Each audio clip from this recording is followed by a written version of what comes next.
Buen día, República Oriental del Uruguay, ¿eh? Buen día a todos, buen día, republicanos, buen día a las repúblicas de América Latina, buen día, buenas tardes, buenas madrugadas, según también el horario en lo que nos mires, ¿no? En el que nos mires, porque salimos por internet. Estamos ahora en la 30, CX30 Radio Nacional, 11:30 AM por aire, radionacional.com.uy por internet, es decir, es un programa de radio, pero a su vez también es un programa por internet. Es un programa para redes sociales. Es un programa, como dicen muchos ya, digamos que muchos habitantes, muchos ciudadanos de este país, digamos que de los millennials hacia las nuevas generaciones, y quizá también otras generaciones un poco más avanzadas en edad, consideran que YouTube es un canal de televisión. Por lo tanto, por ahí nos dicen muchas veces, te vi en tu programa de televisión. Te vi de nuevo, te estoy siguiendo por televisión. Y yo decía, ¿qué televisión? ¿En dónde? Claro, YouTube. YouTube es televisión. YouTube, según propongas, según hagas una producción, haces televisión. Y en este caso estamos haciendo radio TV, radio televisión, radio por CX30, CX30 radio por aire, CX30 radio por internet, también radio por nuestro Facebook, en donde estamos ahora mismo, en vivo, ahora mismo, en vivo, en donde estamos, tiene el nombre de nuestro programa. Nuestro dominio de Facebook tiene el mismo nombre de este programa, en donde estamos.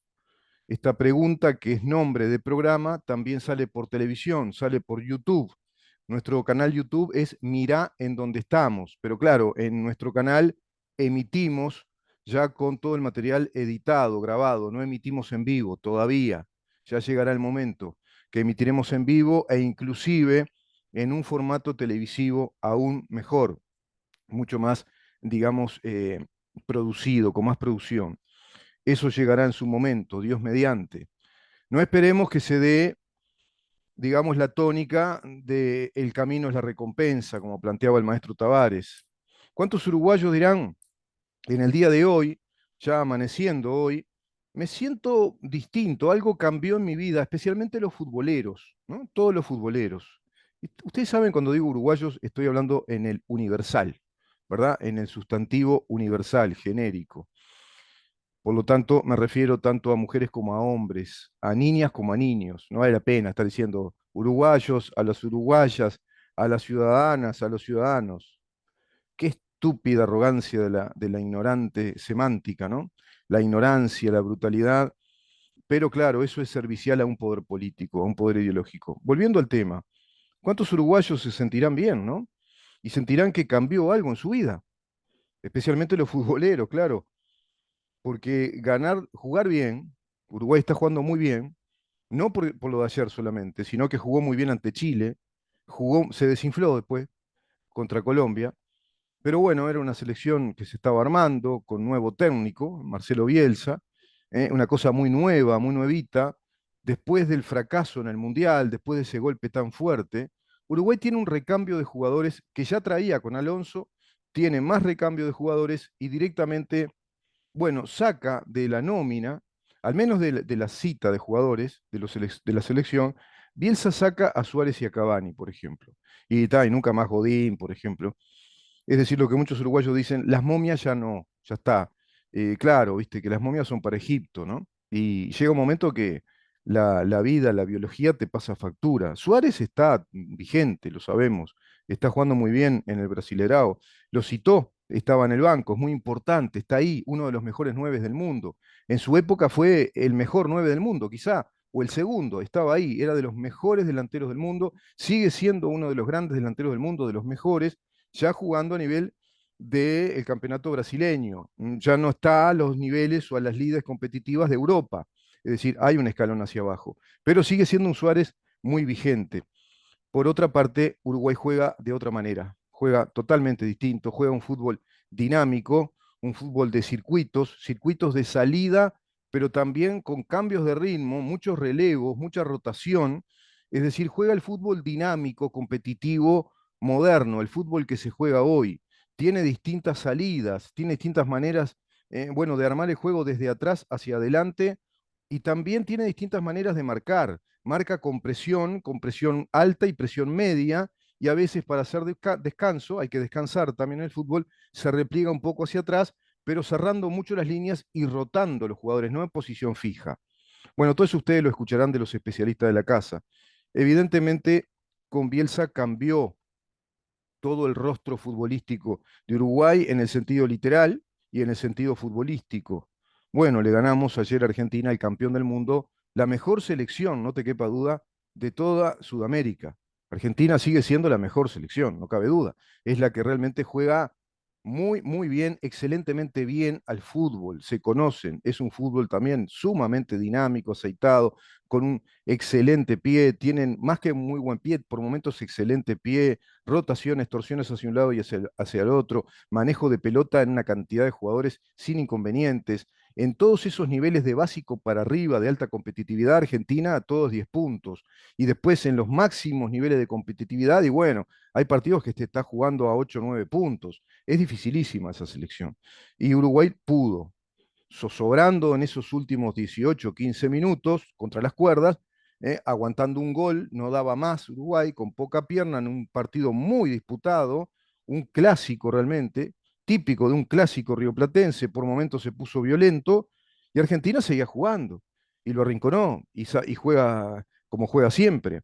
Pero Uruguay supo achicarle mucho los espacios, jugarle con mucha presión, incluso con marca escalonada permanentemente, no escalonando por momentos, sino que como un sistema, escalonando la marca a modo de un sistema táctico, estratégico, y a su vez saliendo con pelota jugada, saliendo con circuitos y con esa pelota larga, filtrada, rápida, para los típicos delanteros uruguayos que Bielsa los conoce muy bien. Eso lo ha planteado varias veces. Uruguay no puede perder ese ADN, no puede perder ese ADN del contragolpe rápido, la salida muy rápida y abriéndose por las puntas, subiendo tanto los laterales o los volantes, digamos, más externos y subiendo también los delanteros, como los volantes, digamos, que son altos, ¿no? Los volantes de arriba, como el caso de la Cruz, por ejemplo.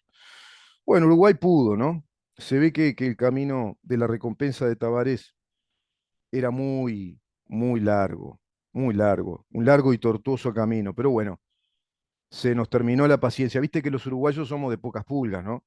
Somos un pueblo que queremos el cambio rápido, ¿no? Fíjate Montevideo, bueno, si ya en los 34 años de intendencia que no funciona nada, que todo es un desastre, bueno, vamos a cambiar, ¿no? Los uruguayos somos así, cambiamos en poco tiempo. Y esto pasó con Tavares, que estuvo 15 años en la selección. Claro, el camino se le hacía larguísimo, ¿no? Muy largo, y los uruguayos queremos cambiar, ¿viste? Y está, terminó, ya está, ¿viste? 15 años para afuera. Es impresionante, ¿no? Más allá de la ironía, que es trágica, es tragicómica, Uruguay tiene ese síndrome, el síndrome del acantamiento, del acantonamiento, de la consolidación de una situación que parece ser una sociedad que una vez que tomó una decisión no quiere pensar más. Toma esa decisión y esa decisión luego funciona como escoba nueva al comienzo, ahí en un poquito tiempo, y luego se va acantonando en el vicio de una especie de institucionalidad social, de hecho, una institucionalidad fáctica que funciona con el piloto automático y se queda Uruguay estancado en una situación política, institucional, legislativa, social, igual que lo que le pasó a la selección con el maestro Tavares y esos 15 años. 15 años que podemos replicarlos en 15 años de Frente Amplio consecutivos con brutales sistemas de corrupción, sistémica corrupción, que vamos a desarrollar en un ciclo muy especial. Antes de entrar en este tema de las corrupciones del Frente Amplio, que campearon, que realmente trazaron un desarrollo sistemático de la corrupción, institucionalizándola incluso, corrupción legislativa, corrupción institucional, corrupción financiera, corrupción política, corrupción económica. Qué cantidad, ¿no? 5 puntos claves ahí. 5 puntos claves de una corrupción y 5 puntos que se entretejen, que arman a un sistema de corrupción, simulándonos, de alguna manera, un Estado de Derecho y una república en pleno funcionamiento. Y este gobierno, cómplice de todo ello, se quedó con esos 5 puntos de una corrupción sistémica, de una corrupción ya estructural que se ha ido consolidando en estos años y ahora tenemos que sumar los 4 del gobierno que no han venido a cambiar nada desde el punto de vista de las políticas centrales del Estado, políticas de Estado que la Constitución así determina. Cuando hablamos de política de Estado, tenemos que pensar qué es lo que dispone la Constitución. Todo lo que en la Constitución se dispone o se prescribe es política de Estado, porque esa Carta Constitucional es la que diseña, la que configura y la que nos da las pautas, los lineamientos de las políticas de Estado.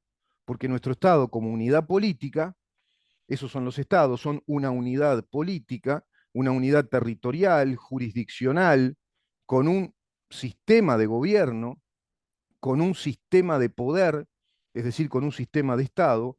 Todo ello se configura, se diseña en un documento que es el documento público número 1, consagratorio de una unidad política, de una unidad de Estado y de una unidad entonces jurídica, de un orden jurídico, de una unidad legislativa perfectamente organizada de acuerdo a principios que establece la Constitución. Todo ello es política de Estado, todo lo que está en la Constitución. Bueno, en gran medida, no sabría sacarte un porcentaje, habría que hacer un estudio exhaustivo y ver en qué porcentaje se desmanteló eso que la Constitución prescribe, diseña, nos dice, nos constituye. ¿En qué porcentaje hemos perdido al Estado de Derecho y, en definitiva, a la República? Perdés Estado de Derecho, perdés República y perdés democracia. Van unidos. Por eso en Libertas estamos siempre propendiendo, difundiendo, investigando especialmente, es decir, estudiando, llevando a cabo tareas de estudio sistemático sobre tales temas. Eso es investigar, inquirir, preguntar, revisar, cotejar opiniones, cotejar trabajos de estudio, sacar apuntes, consultar, entrevistar, estar atentos a lo que pasa, pero consultar especialmente los documentos sustanciales, a la Constitución, a nuestras leyes de orden público, a nuestra tradición histórica en esa institucionalidad, a nuestras doctrinas, a nuestra jurisprudencia, los hechos políticos del pasado, todo eso que ustedes ven en esta tarea periodística que se realiza a la vanguardia en nuestro país.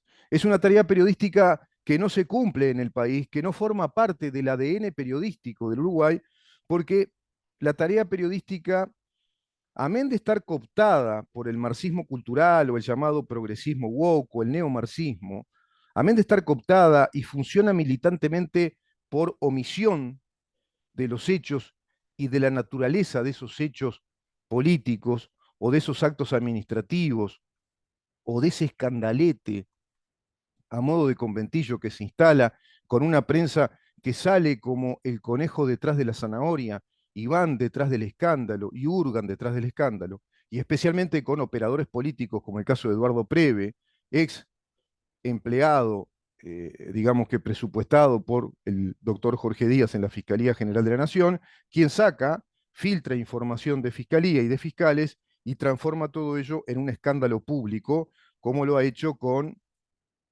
las investigaciones de Gabriela Fossati respecto a esa mega organización para delinquir, esa asociación para delinquir que tramitaba pasaportes falsos a través de una secretaría privada de Mujica, instalada en el piso 4 de la Torre Ejecutiva, cuando José Mujica era presidente de la República, ya en el año 2013.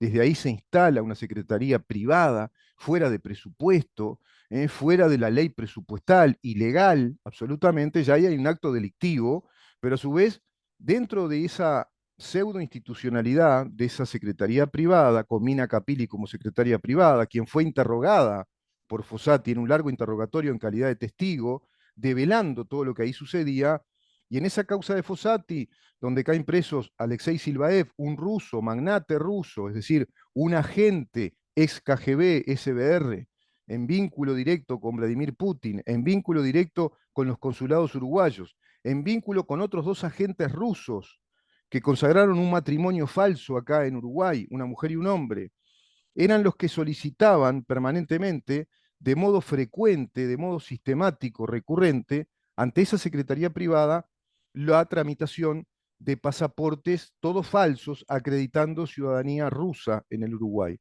Y así también de rusos, pero también de chechenos, albaneses, españoles, chinos incluso, y marroquíes, pero fundamentalmente de chechenos, de rusos, de croatas, ucranianos, españoles, que tramitaban como si fueran ciudadanos uruguayos y tramitaron un montón de documentación falsa, no solo los pasaportes, cédulas de identidad, otro tipo de documentos como partidas de nacimiento, actas matrimoniales, certificados de defunción, etcétera, etcétera. Todo eso que investigó Gabriela Fossati trasciende a la opinión pública desde la filtración de un momento de esa investigación fiscal, a ver si me explico, toda esa mega causa que investigó Fossati, por la cual caen presos Stefano Di Conza, el cónsul uruguayo en Rusia, casado con otro ruso porque es gay, el caso de Alexei Silvaev, que queda preso, este agente ruso,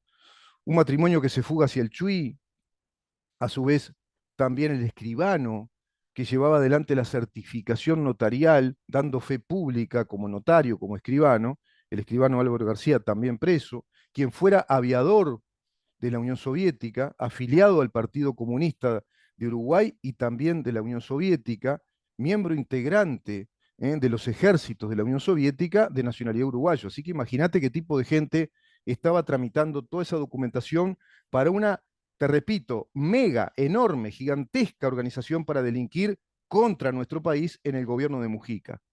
No pasó nada, por omisión milita la prensa ahí, por omisión ahí no se filtraba información permanentemente y no se escandalizaba a la población respecto a aquel enorme, digamos, panorama, gigantesco panorama de delitos en el Uruguay en el gobierno de José Mujica. Panorama de delitos directamente, de la perpetración delictiva de un terrorista encaramado, digamos que en el rol de presidente de la República. Mujica siguió siendo el terrorista Tupamaro que empuñaba armas y que decía que si entrabas con una 45, todo el mundo te respetaba, calzado con una 45. Crasa confusión de un hombre que está mal de la cabeza, que a su vez critica a Milei, que es un peligro porque no es un tipo que está en sus cabales. Y Mujica, ¿cuándo estuvo en sus cabales? Una persona que empuña armas por una ideología revolucionaria en un país que no consultaron, un país que no estaba para nada convencido de esa revolución porque directamente no la concebía, y en ese sentido quizá un 1% de la población uruguaya o menos, convencido de que estaban en el camino correcto, mataron, torturaron, privaron de libertad, privación de libertad indebida, encarcelamientos clandestinos, torturas y muertes, atentaron y mataron a las fuerzas del orden público de nuestra nación, de nuestro país, mataron policías, mataron militares, tuvieron en cruces de balaceras, en una especie de guerra de guerrillas. Bueno, qué sé yo, ocuparon cantidad de lugares públicos, ocupaban escuelas, ocupaban universidades, es decir, facultades, ocuparon sanatorios, robaban, hacían atentados públicos, daban comunicados provocando el terror, eran terroristas organizados desde la Unión Soviética y desde Cuba, junto a otras organizaciones terroristas y especialmente el ejército clandestino del Partido Comunista. Todo ello se siguió dando, se perpetró en esas fuerzas organizadas ya en el poder institucional del país cuando ingresa el Frente Amplio. Ya al ingresar el Frente Amplio, al poco tiempo, ahí sí que no tuvieron ningún empacho en cambiar. Son rápidos para cambiar, te iba a decir prestos para cambiar, presurosos para cambiar. Y cambian. El Frente Amplio cambia el país, lo da vuelta, le da toda la vuelta y por eso, ¿se acuerdan lo de todo cambia? Sí, claro, pero el cambio en sí no es una virtud. El cambio en sí no es bueno. El cambio puede ser bueno o puede ser malo, o puede ser muy malo. Puede ser un cambio hacia el terror, puede ser un cambio hacia un modelo político que nos, bueno, provoque la pobreza, la desazón, el descorazonamiento, la resignación a la cual hoy están sometidos muchísimos uruguayos a raíz de 15 años consecutivos de corrupción sistemática del Frente Amplio. La matriz de la corrupción. Ahí se está dando la matriz porque hay corrupción legislativa. Se modificó la institucionalidad y por lo tanto el funcionamiento del Estado uruguayo, imprimiendo rápidamente, con aquel primer gobierno del Frente Amplio, lo que se llamó la madre de todas las reformas. Instalan, digamos que, un mapa tributario gigantesco que va a pesar muchísimo en todos los uruguayos, especialmente en la actividad privada, la cual va a estar sumamente castigada, tan castigada que se va a notar después de esa bonanza económica, de la apertura de los mercados internacionales como nunca hubo, es decir, el Frente Amplio liga como loco ahí, tiene mucha suerte porque se instala en el contexto de un mundo que se abre a los mercados internacionales, dado que China, ya resueltamente capitalista en su modelo económico, junto con otros países, ni que hablar Tailandia, Taiwán, Hong Kong, Corea del Sur, la Vietnam, que no es comunista, Rusia, los países de Europa del Este, que se van desarrollando hacia un modelo también capitalista occidental de democracias republicanas, se empieza a dar un fenómeno que es el de los mercados internacionales multilaterales, los tratados de libre comercio, y por lo tanto una gigantesca apertura de mercados donde la economía del mercado, del intercambio, de las relaciones comerciales entre países fue realmente gigantesca, fue planetaria, intensa. Uruguay puede producir entre los años 2011 al 2017 un, digamos, caudal exportador que supera en 400% al caudal histórico exportador recientemente histórico, es decir, el que le precedía. ¿Se dan cuenta? 400% más de exportación en volumen económico, de ingreso económico, porque también creció muchísimo el volumen exportador de nuestros 9 commodities. Pero en esos commodities, es decir, la toma de precios que hace Uruguay, porque el mercado internacional así se conformó, y tiene cuotas, la cuota Hilton, la cuota después para la Unión Europea, pero a su vez también relaciones comerciales muy fuertes y cuotas establecidas por China respecto a la soja, respecto también al maíz, al arroz, y ni que hablar las carnes uruguayas, principales productos, materia prima de exportación, que Uruguay, te repito, 400% más exporta en volumen económico, pero también en volumen de cantidades. Lo que sucede es que esas unidades exportadoras de commodities, por ejemplo, la tonelada de soja, pasó a estar a $610 la tonelada. Era un precio récord. Así también el sorgo, el maíz, el arroz y también el precio de la carne. A pesar de todo ello, Uruguay incrementa su deuda externa, como nunca lo hizo. La incrementa muchísimas veces y termina y cae en un déficit fiscal cuando entrega el gobierno de un 5,1%. Es un déficit fiscal altísimo, que incluso es peligroso porque se sigue disparando y después hay un punto sin retorno. Y el déficit fiscal lo que hace es provocar inflación. Nuestra inflación interanual ya estaba alta, de un 13%, según el relevamiento de datos de la Oficina de Planeamiento y Presupuesto a la entrada de este gobierno, con un informe oficial exhaustivo que realiza el economista Isaac Alfi, junto al equipo de la Oficina de Planeamiento y Presupuesto, avalado por el Ministerio de Economía, de un 13,5%. No, era mentira eso de la inflación interanual del 8, del 9, nunca querían llegar a los 2 dígitos. Habían pasado los 2 dígitos interanuales a través de varios años. Así que imagínate, Uruguay con una tasa de desempleo muy alta, con sectores de la economía en recesión ya, más de 3 meses sin crecimiento de actividad y casos con decrecimiento de actividad. Las empresas se fundían, se iban del país, no aguantaban la carga tributaria. Esa que fue la madre de todas las reformas, con aquel invento de Astori del espacio fiscal, introduciendo una escalada impositiva impresionante, más una escalada regulatoria de permisos para producir, para instalar empresa y para producir, especialmente castigando muchísimo al sector agropecuario, pero también al sector del pequeño comerciante, el pequeño empresario, y en ese sentido la actividad privada se siente cada vez más ahorcada, más ahogada en ese gobierno en el cual la economía se hacía a pedazos, la gente tenía un altísimo costo de vida y campeaba la inseguridad, el delito, instalado sistemáticamente, pues se había instalado el narco, bocas de droga por todos lados en el país, como nunca hubo, tráfico de drogas, el negocio de la droga, el lavado del dinero. Todo eso que de algún modo tocaba esa investigación de Fossati, que se filtra a través de Eduardo Preve, porque una persona se instala en el año 2017 en esa cadena enorme de corrupción, en esa asociación para delinquir directamente contra el país, instalada en el gobierno de Mujica, y en el 2017, ya en el gobierno de Tabaré Vázquez, se instala un delincuente vinculado a todas esas cosas, sabido es, que es Alejandro Astesiano, quien formaba parte de los custodios del presidente Luis Lacalle Pou, como jefe incluso de custodios. Gran error de Lacalle Pou, y ponele que sí, o quizá hay algo más y no sabemos, pero ¿por qué estaba ahí Astesiano? Ahora, el tema es que la diaria, a través de la filtración de información de Preve, insistió, instaló el conventillo escandaloso del caso Astesiano. ¿Se dan cuenta todo lo que acabo de decir? Y el caso Astesiano es una morondanga.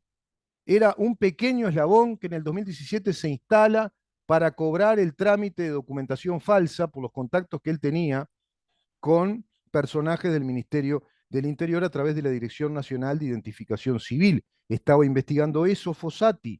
¿Quiénes eran los que estaban implicados en esa asociación para delinquir dentro de la Dirección Nacional de Identificación Civil en aquellos gobiernos del Frente Amplio? ¿Quiénes estaban implicados en el Ministerio del Interior? ¿Quiénes más formaban parte de esa secretaría privada?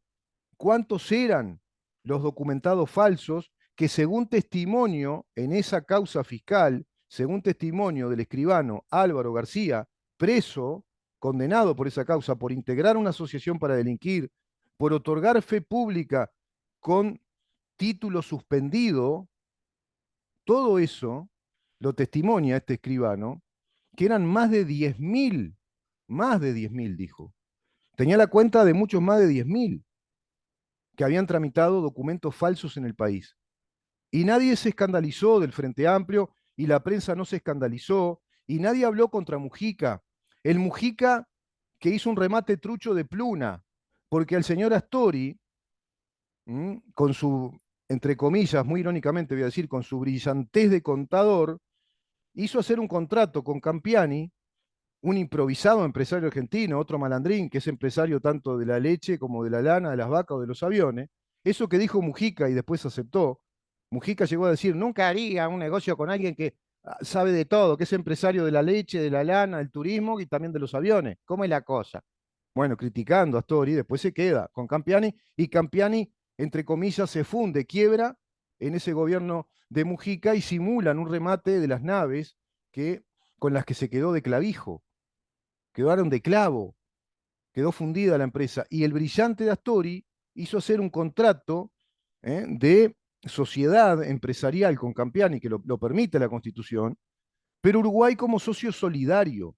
El socio solidario es el que dice que se va a hacer cargo de la deuda si su socio quiebra o no puede hacer frente a las deudas. El otro es el pagarín de la boda.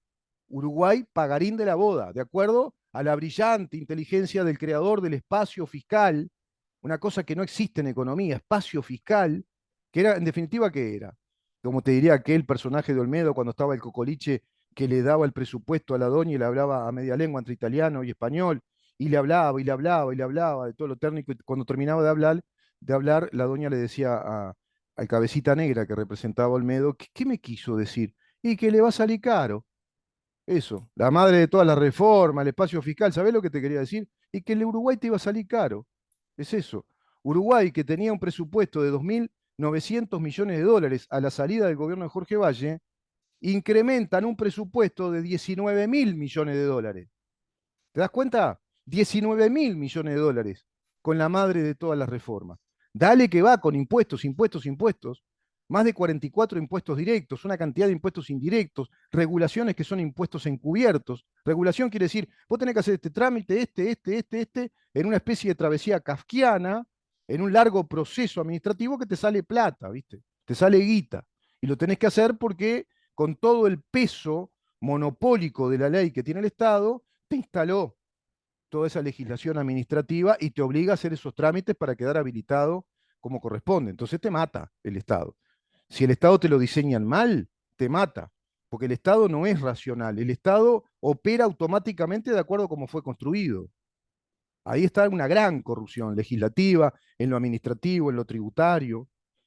Ni que hablar en lo institucional que siempre analizamos, en el sistema de justicia, con este Código del Proceso Penal que es inconstitucional, es aberrantemente inconstitucional en su primera etapa penal fiscal, adversial acusatoria, mamarracho.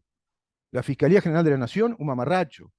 Un servicio descentralizado del Poder Ejecutivo. Cuando teníamos un Ministerio Público y Fiscal, ahora se separa, queda como un servicio descentralizado, por supuesto que compatibilizando con ese sistema fiscalista penal, acusador adversial, que rompe con todas las garantías del debido proceso según nuestra Constitución en los artículos 12 al 23. Vamos a una pausa, Maxi, y continuamos, porque hablé de lo sustancial, de algún modo, te resumo la corrupción sustancial del Frente Amplio de la que no se habla, porque este gobierno vino a gobernar con las herramientas del enemigo, se quedó con el enemigo que nos tiró la casa y la armó de otra manera, y vino a ser un gestor de esa casa creada por el enemigo. Pero ¿qué sucede? Que este gobierno en gran medida es cómplice de todo ello desde antes, porque muchos de los integrantes de este gobierno, incluido el presidente, co-legislaron ese Estado mamarracho, ese Estado delincuente que nos roba la plata, con esa madre de todas las reformas, con esas reformas que hicieron luego y con un presupuesto gigantesco de un Estado muy burocrático que había que bancar. ¿Y cómo lo bancaban? Y sacándonos guita a nosotros, con mucho impuesto.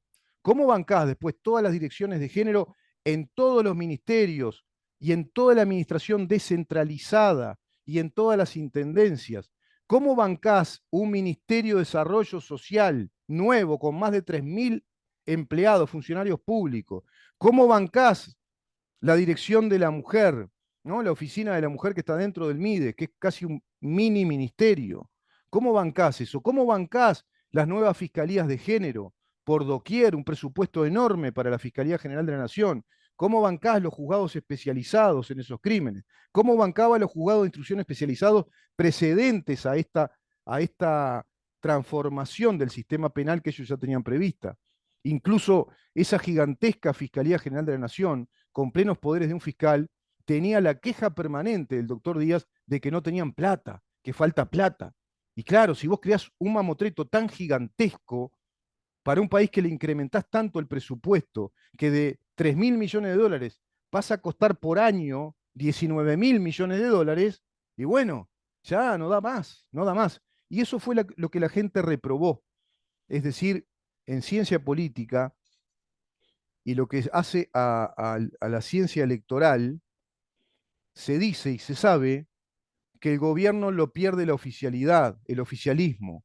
El gobierno lo pierde el gobierno en elecciones, no lo gana la oposición. El Frente Amplio perdió porque el Frente Amplio perdió el gobierno porque hizo todo mal. La gente se cansó y votó otra cosa. Y ahora sigue la cosa bastante mala, porque no hay cambios sustanciales, no hay cambios estructurales, no hay cambios de verdad que nos saquen de este proceso de izquierdización y de marxistización del país. Estamos en un país neomarxista ya legislado, que rompió con nuestro Estado de Derecho soberano, con nuestra República, y este gobierno es cómplice de eso y no lo dice. Y envuelto en esa debilidad institucional, queda rehén de 4 o 5 mamarrachos de conventillo que van a ser el capital electoral que tiene el Frente Amplio para trabajar ya como lo está haciendo y a su vez intensificar el año que viene. Vamos a una pausa.